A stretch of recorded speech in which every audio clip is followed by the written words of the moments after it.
Hi நண்பர்களே, welcome to சனா சேவை மையம் யூடியூப் சேனல். நம்ம சேனலில் தற்போது என்ன செய்தி பார்க்க போகிறோம்னா, முதல்வர் பொது நிவாரண நிதியிலிருந்து 50,000 ரூபா வரையும் பெறலாம். அது எப்படி விண்ணப்பிக்கிறதுங்கிறத பார்க்க போகிறோம். அதுக்கு முன்னாடி நம்ம சேனலை சப்ஸ்கிரைப் பண்ணாதவங்க சப்ஸ்கிரைப் பண்ணிங்க.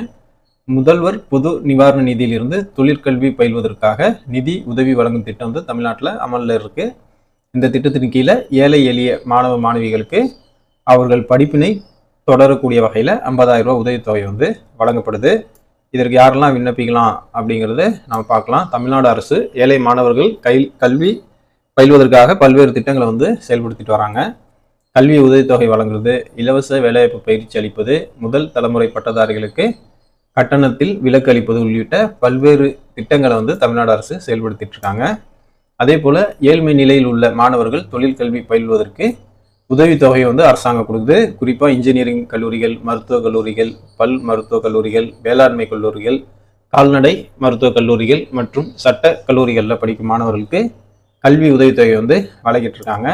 அந்த அடிப்படையில் முதல்வர் பொது நிவாரண நிதியிலிருந்து தொழில் கல்வி பயில்வதற்காக நிதி உதவி வழங்கும் திட்டம் தமிழ்நாட்டில் செயல்படுத்தப்பட்டு வருது. இந்த திட்டத்தின் கீழே மிகவும் ஏழ்மையான நிலையில் அரசு மற்றும் அரசு உதவி பெறும் அல்லது தனியார் இன்ஜினியரிங் கல்லூரி, மருத்துவக் கல்லூரி, பல் மருத்துவக் கல்லூரி, வேளாண்மை கல்லூரி, கால்நடை மருத்துவக் கல்லூரி மற்றும் சட்டக் கல்லூரியில் பயிலக்கூடிய ஏழை மாணவ மாணவிகளுக்கு அவர்கள் படிப்பினை தொடர 50,000 ரூபா இந்த திட்டத்தின் மூலமாக உதவித்தொகை தமிழ்நாடு அரசாங்கம் வழங்குது. இந்த திட்டத்தில் பயன்பெற விரும்பக்கூடிய மாணவ மாணவிகள் அரசினுடைய ஒற்றை சாளர முறையில் சேர்க்கை பெற்றிருக்கணும்னு சொல்லியிருக்காங்க. நிர்வாக ஒதுக்கீட்டில் சேர்க்கை பெறும் மாணவ மாணவிகள் இந்த திட்டத்தில் கீழே விண்ணப்பிக்க முடியாது.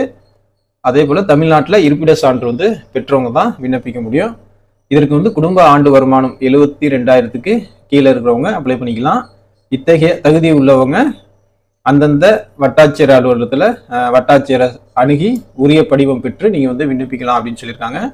இந்த விண்ணப்பத்துடன் 12ஆம் வகுப்பு மதிப்பெண் சான்றிதழ், ஒற்றை சாளர முறையில் சேர்க்கை பெற்றதற்கான ஒதுக்கீட்டு சான்று, கல்லூரியில் பயிலும் சான்று, இருப்பிடச் சான்று, பிறப்பிடச் சான்று, வருமானச் சான்று, ஆதார் அட்டை நகல், குடும்ப உறுப்பினர் சான்று ஆகியவை இணைத்து சமர்ப்பிக்கணும் அப்படின்னு சொல்லிட்டு தமிழ்நாடு அரசாங்கம் அறிவிச்சிருக்கு.